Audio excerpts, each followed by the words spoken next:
Gece yarısı çiftlik evinin penceresinden dışarıya o soğuk karanlığa sızan loş bir ışık var.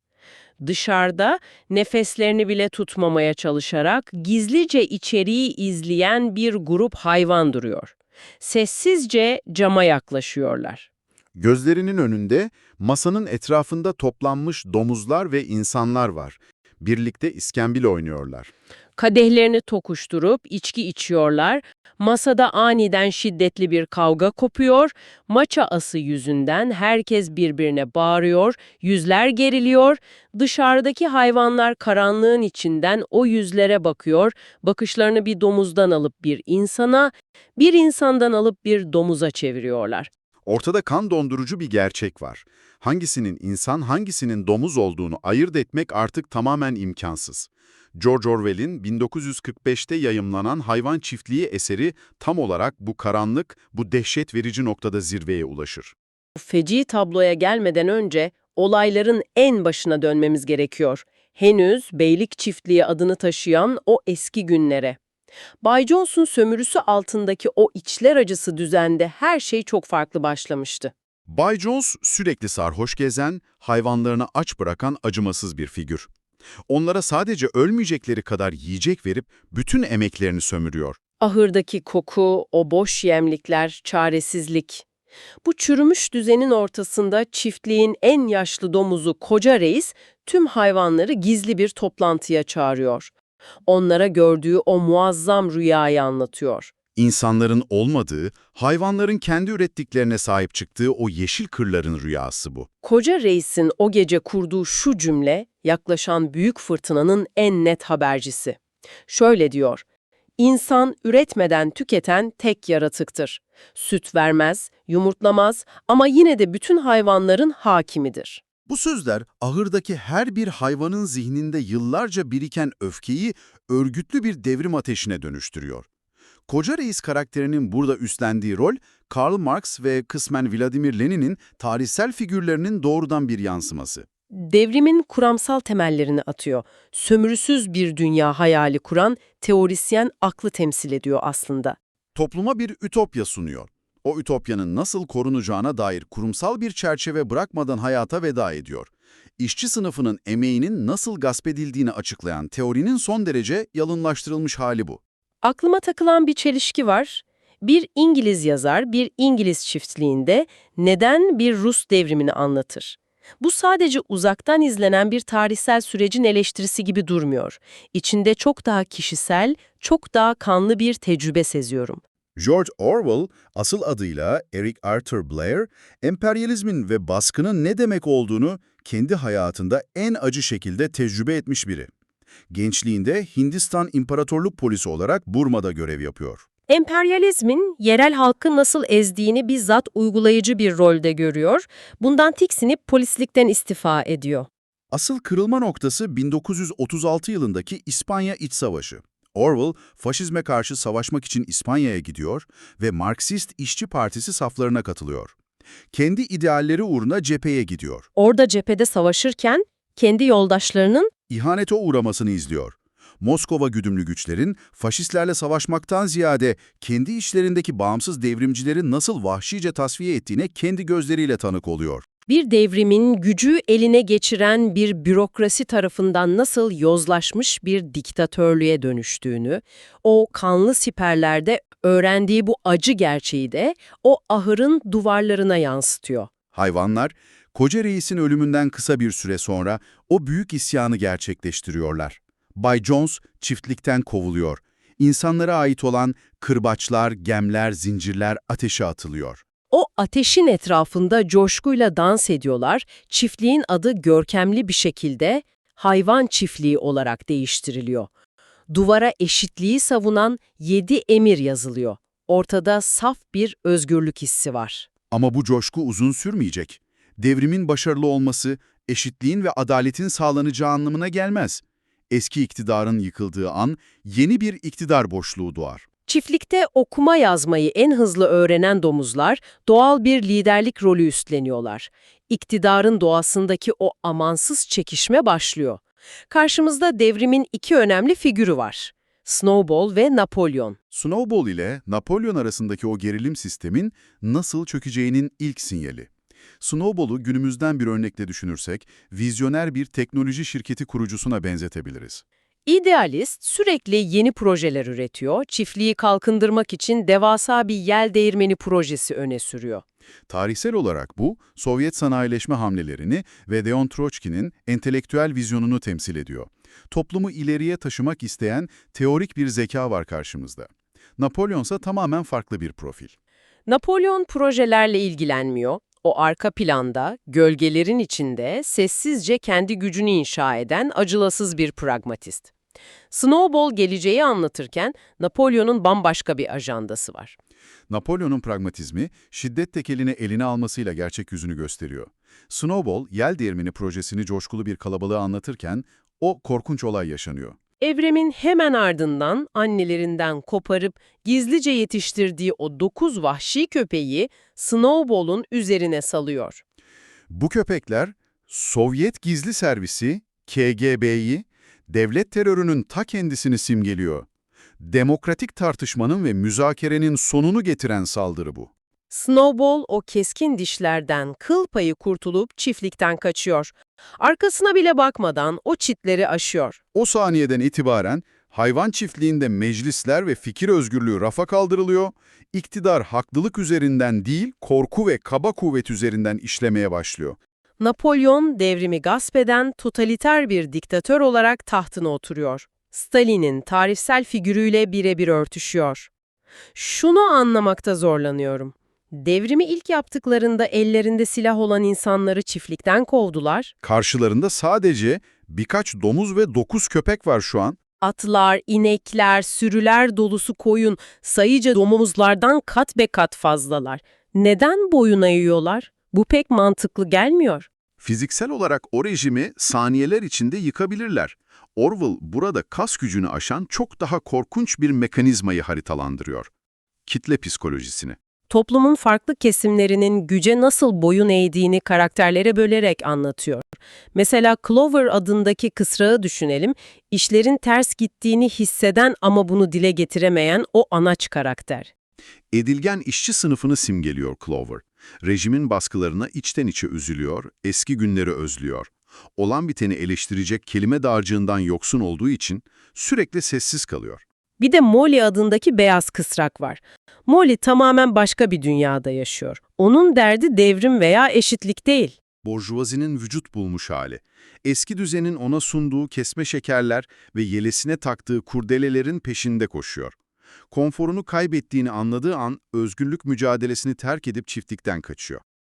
Çiftlikte okuma yazma bilen, domuzların ne yaptığını başından beri anlayan yaşlı eşek Benjamin gibi. O neden susuyor? Benjamin aslında en trajik karakterlerden biri. Bütün o kuralların nasıl değiştirildiğinin tamamen farkında. Aydın kesimi şüpheci entelektüelleri temsil ediyor. Eylemsizliği seçiyor. Hiçbir şeyin değişmeyeceğine dair o karanlık inancı onu pasif bir izleyici yapıyor. Güce tapmıyor ama güce karşı da durmuyor. Ve Boxer, o devasa, inanılmaz güçlü yük beygiri. Tükenmez emeğin ete kemiğe bürünmüş hali. Sistemin bütün yükünü omuzlarında taşıyor. Boxer, Napolyon her zaman haklıdır cümlesini kendine bir inanç kalkanı yapıyor. Ne zaman işler zorlaşsa bulduğu tek çözüm daha çok çalışacağım demek oluyor. Rejim Boxer'ın bu saf sadakatini son damlasına kadar sömürüyor. Kendi zihnini kullanmayı reddeden bir gücün nasıl kolayca boyunduruk altına girdiğini görüyoruz. Bedensel güç, domuzların zihinsel gücü tarafından bütünüyle esir alınıyor. Bu esaret sadece o 9 köpeğin korkusuyla sağlanmıyor, iktidarın kalıcılığını sağlayan asıl silah, dilin ve hakikatin bükülmesi. Squealer yani kara kulak karakteri tam bu noktada sahneye çıkıyor. Sovyet medyasını ve Molotov'u temsil eden bu domuz, rejimin propaganda aygatıdır. Gerçekliği her gün yeniden inşa etme görevi ona verilmiştir. Squealer'ın sahneye çıkışıyla yalanın nasıl kurumsallaştığını izliyoruz. Domuzlar yavaş yavaş çiftlik evine taşınıyorlar, yataklarda uyumaya, kilerdeki alkolü tüketmeye başlıyorlar. Bunlar isyanın başında duvara yazılan o kutsal 7 emire açıkça aykırı. Hayvanlar sabah uyandıklarında duvardaki emirlerin geceleri gizlice değiştirildiğini fark edemiyorlar. Hiçbir hayvan yatakta yatmayacak kuralının sonuna çarşafla kelimesi ekleniyor. Hiçbir hayvan başka bir hayvanı öldürmeyecek kuralı sebepsiz yere öldürmeyecek haline geliyor. Squealer, hayvanların karşısına geçip elindeki kağıtlardan sürekli sahte istatistikler okuyor. Üretimin %200 arttığını iddia ediyor. Hayvanların açlıktan mideleri kazınıyor oysa. Squealer'ın o uyuşturucu kelimeleri sayesinde eskisinden daha iyi yaşadıklarına inandırılıyorlar. Üstelik koyunlar var. Ne zaman bir hayvan durumu sorgulayacak olsa bu koyunlar hep bir ağızdan melemeye başlıyor. 4 ayak iyi, 2 ayak kötü sloganıyla bütün tartışmaları boğuyorlar. Sorgulamayan kitlelerin o sağır edici gürültüsü bu. Düşünmenin yerini tekrarlanan ezberler alıyor. Squealer'ın bu manipülasyonları felsefe tarihinde çok derin karşılıklar bulur. Frankfurt Okulu düşünürlerinden Horkheimer ve Adorno'nun aydınlanmanın diyalektiği çalışmasındaki araçsal akıl kavramını düşünelim. Aydınlanma aklın rehberliğinde insanı özgürleştirmeyi vaat etmişti. Çiftlikteki devrimde zekanın rehberliğinde hayvanları sömürüden kurtarmayı amaçladı. Ama domuzlar akıllarını ahlaki bir amaç için kullanmıyorlar. Akıl, diğerlerini ezmek, tahakküm kurmak ve emeği sömürmek için teknik bir araca dönüşüyor. Adorno ve Horkheimer'ın eleştirdiği nokta tam olarak bu. Hafızasını kaybeden bir toplum, iktidarın ürettiği sahte gerçekliğe mahkum olur. Squealer'ın yalan istatistikleri, hafızası silinmiş toplumun üzerine dökülen beton işlevi görüyor. Bu ahlaki çürümenin en yürek burkan zirvesi Boxer'ın o trajik sonu oluyor. Yıllarca o yel değirmenini inşa etmek için devasa kayaları tek başına taşıyor. Ciğerleri parçalanana, toynakları kanayana kadar çalışıyor. Sonunda sağlığı tamamen iflas ediyor ve yere yığılıyor. İktidarın işlevi biten bir bireye nasıl davranacağını gösteren o soğuk an gelip çatıyor. Squealer, tedavi için kasabadan bir veteriner çağırdıklarını söylüyor. Çiftliğe kapalı bir karavan geliyor. Bütün hayvanlar Boxer'ı uğurlamak için toplanıyor. Okuma yazma bilen eşek Benjamin, arabanın üzerindeki yazıyı dehşet içinde okuyor. At kasabı ve tutkal imalatçısı. Hayatını rejime adayan Boxer, hastaneye değil, gizlice kasaba satılıyor. Boxer içeriden çifte atarak kapıyı kırmaya çalışıyor. O yankılanan vuruş seslerini duyuyoruz. O muazzam gücü artık tükenmiş durumda. Arabayı durduramıyor. Boxer'ın bedeni sistem tarafından kelimenin tam anlamıyla nakde çevriliyor. Devletin bireyi sadece işe yaradığı sürece hayatta tuttuğu bir totalitarizm bu. İşin daha da karanlık tarafı, domuzlar Boxer'ın etinden kazandıkları o kanlı parayla kendilerine tahta bir kesa viski alıp kutlama yapıyorlar. Vefa, emek ve sadakat bir kasa viski için satılıyor. Kitabın anlattığı bu sansür, yalan ve manipülasyon sarmalı, gerçek dünyada doğrudan eserin kendi başına da geliyor. Edebiyat tarihi bazen anlattığı kurgudan çok daha büyük ironiler barındırıyor. Orwell kitabı 1944'te tamamlıyor, savaş devam ediyor ve İngiltere, Sovyetler Birliği ile müttefik konumunda. İngiliz yayıncılar Stalin'i kızdırmaktan ölesiye korkuyorlar. Kitap, dönemin en saygın yayın evleri tarafından birbiri ardına reddediliyor. Gerçeği söylemek savaş zamanında tehlikeli bir eyleme dönüşüyor. Bu reddedilişler arasındaki en sarsıcı belge, ünlü şair T.S. Eliot'ın yazdığı o mektup. Kitabın edebi gücünü övüyor ama siyasi atmosfer sebebiyle basamayacaklarını belirtiyor. Üstelik mektubunda sarsıcı bir cümle kuruyor. Diyor ki, ihtiyaç duyulan şey daha fazla komünizm değil, kamu yararını gözeten daha fazla domuzdur. İnanılmaz bir körlük. Doğrudan o gücü savunan bir yerden konuşuyor. Neden böyle bir cümle kurma ihtiyacı hissediyor? Bu cümle batılı bir entelektüelin sistemi nasıl yanlış okuduğunun kanıtı. Eliot, gücü elinde tutan bir elit sınıfın varlığını son derece doğal karşılıyor. Sadece o domuzların biraz daha kamu yararına düşünmesi gerektiğine inanıyor. Entelektüel körlüğün en saygın edebiyat ofislerinde bile yeşerebileceğini gösteriyor bu. Kitap basıldıktan sonra da rahat bırakılmıyor. Eserin siyasi mesajı kurumlar tarafından sürekli eğilip bükülüyor. 1954 yılında yapılan o ünlü animasyon filmini ele alalım. Arkasından Amerikan istihbaratı CIA çıkıyor, filmi gizlice finanse edip o karanlık sonu tamamen değiştiriyorlar. Demokratik ve mutlu bir isyan sonu yazdırıyorlar. Antikomünist bir propaganda aracına çeviriyorlar. Sistemin yapısal eleştirisini popüler kültürün sığ sularında eritiyorlar. Yakın döneme geldiğimizde Andy Serkis'in projesinde Napolyon karakterinin bir teknoloji milyarderine dönüştürüldüğünü görüyoruz. Eser, her dönemin kendi siyasi ajandasına göre yeniden şekillendiriliyor. Bu ideolojik kullanımın Türkiye bağlamındaki yansımaları da çok katmanlı.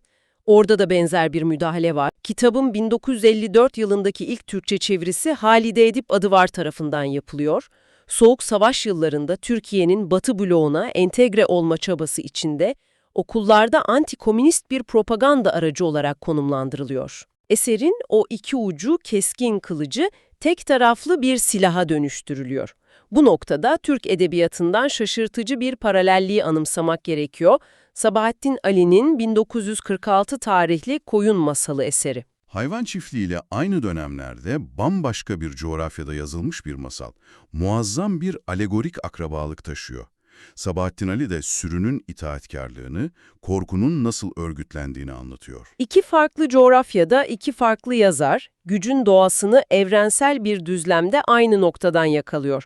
Tiranlık coğrafya seçmiyor, itaat eden bir kitle bulduğu her çatlağa sızıp kök salıyor. Gücün işleyiş mekanizması Ankara'da da, Londra'da da, Moskova'da da benzer kodlarla çalışıyor. O halde hikayenin en başına, o soğuk geceye, çiftlik evinin penceresine geri dönelim. Hayvanlar dışarıdan o loş ışığın altında içerideki iskambil kavgasını izliyorlar. Arkalarındaki ahırın duvanında kanla yazılan o büyük 7 emirin yerinde artık sadece tek bir kuralın yazılı olduğunu biliyorlar.